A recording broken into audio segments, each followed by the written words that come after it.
میرا دوسرا سوال ہے انجینئر محمد علی مرزا سے کہ آپ نے جو اپنے سامنے یہ حدیثوں کا جو ہے لوگوں کو گمراہ کرنے کے لیے اپنے حدیثوں کو سامنے سجا کے رکھا ہوا ہے اور لوگوں کو فریب اور دھوکہ دینے کے لیے،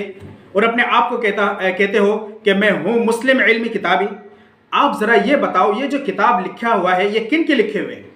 کیا کوئی آسمان کا فرشتہ نے لکھا ہے، کسی جن نے لکھا ہے، یا کسی نبی نے لکھا ہے، یا کسی جو ہے آسمان سے کوئی جو ہے ایلین اتر کر آ کے یہ کتابیں لکھ کر آپ کو دے کر گیا ہے؟ آپ جو تابعین کے اوپر لعن طعن اور کہتے ہو نا کہ جھوٹ کے وہ ماہر تھے، جھوٹی حدیثیں گھڑنے کے اور جھوٹ بولنے کے ماہر تھے تابعین،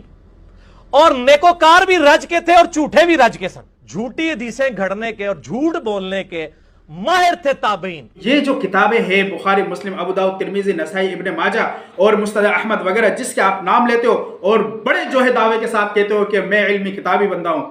بتاؤ یہ کنہوں نے لکھا ہے؟ یہ وہی تابعین نے لکھا ہے، وہی اسلاف نے لکھا ہے، جس کے اوپر اپنے بدبودار زبان سے اور اپنی جو ہے جھوٹ اور مکاری اور دھوکے کے ساتھ لوگوں کو گمراہ کرنے کے لیے جو ہے ان کے اوپر لعن طعن کر، تو یہ وہی مقدس ہستیوں نے لکھا ہے جنہوں نے محنت کی اس کو سینہ بہ سینہ، اور اس کو تحریری صورت پہ آج ہم تک جو موجود ہے انہی کے مرہون منت، انہی کی قربانی، انہی کی جانفشانی کی بدولت آج ہمیں یہ حدیث کی صورت پہ ملا ہے۔ یہ قرآن جس کی تم تلاوت کرتے ہو، یہ قرآن کن کی جو ہے قربانی سے آئی ہے؟ کنہوں نے اس پہ محنت کی ہے؟ صحابہ رضوان اللہ اجمعین کی جماعت نے، تابعین کی جماعت نے ان کی حفاظت کی، ان کو سینہ بہ سینہ جو ہے آتے آتے آج ہم تک پہنچا ہے۔ کتنا بڑا جھوٹ اور مکار ہے، لوگوں کو گمراہی کی طرف لے جا رہے ہو۔ صحابہ سے، اسلاف سے جو ہے ان سے جو ہے آپ جو ہے ان کے دلوں میں بغض، عناد پیدا کر رہے ہو، خود بھی گمراہ اور دوسروں کو بھی گمراہی کی گھاٹی پہ لے جا رہے ہو۔ تیسری بات جو آپ نے کہا کہ کسی صحابی کو آج کے دور میں اگر کافر ڈکلیئر کیا جائے تو ہم اسے کافر نہیں کہہ سکتے۔ واہ واہ واہ، کتنا زبردست بات کی ہے کہ آپ ہی کہتے ہو کہ کسی کو کافر ڈکلیئر کیا جائے تو ڈکلیئر اسے کافر نہیں کہہ سکتے۔ آج کی ڈیٹ میں بھی اگر کوئی کسی صحابی کو اپنے علم کی بنیاد پہ کافر بھی ڈکلیئر کر دے، وہ یہ سمجھے کہ میرے نزدیک وہ کافر تھا، تو اس سے یہ نہیں ہوگا کہ ہم اس کی تکفیر کریں گے۔ اب جو ہمیں کافر کہہ رہا ہے پھر ہم حق رکھتے ہیں کہ ہم اسے کافر کہیں، جو ہمیں کافر کہہ رہا ہے پھر ہم حق رکھتے ہیں کہ ہم اسے کافر کہیں۔ اور لیکن جب کہتے ہو کہ اپنی ذات پر آئے، تم کہتے ہو کہ جب مجھے کوئی کافر کہے تو میں اسے کافر کہوں، تو گویا کہ تم نے صحابہ کو اپنے سے نعوذ باللہ من ذالک اس سے بھی کمتر سمجھا۔ وہ صحابہ کی ہستیاں جن کے بارے میں اللہ رب العزت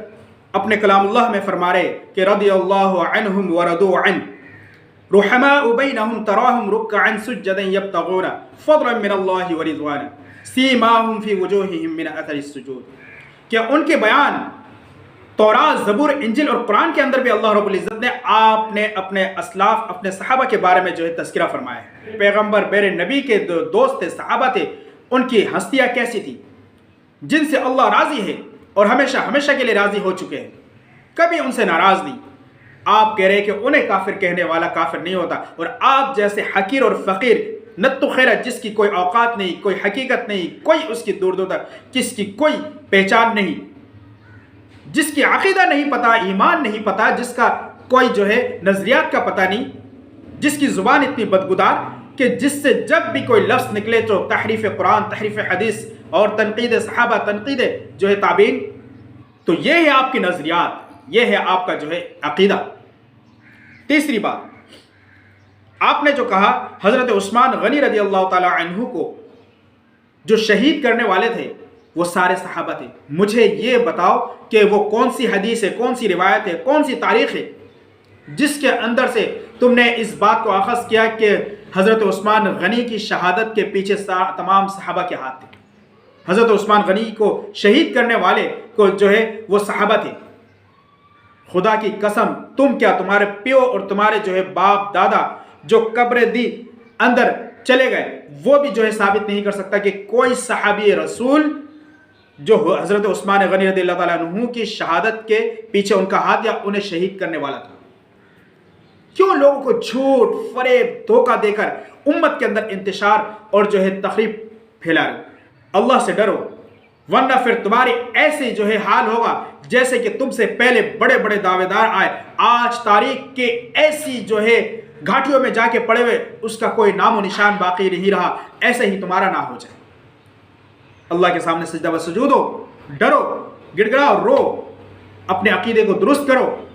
اور للہ فی اللہ اللہ کی رضا کے لیے اگر کام کرنا ہے کرو، ورنہ جو ہے اپنی زبان کو بند کرو، ایسا نہ تمہارے وجہ سے سینکڑوں لوگ جو ہے جہنم میں جانے والے بن جائیں۔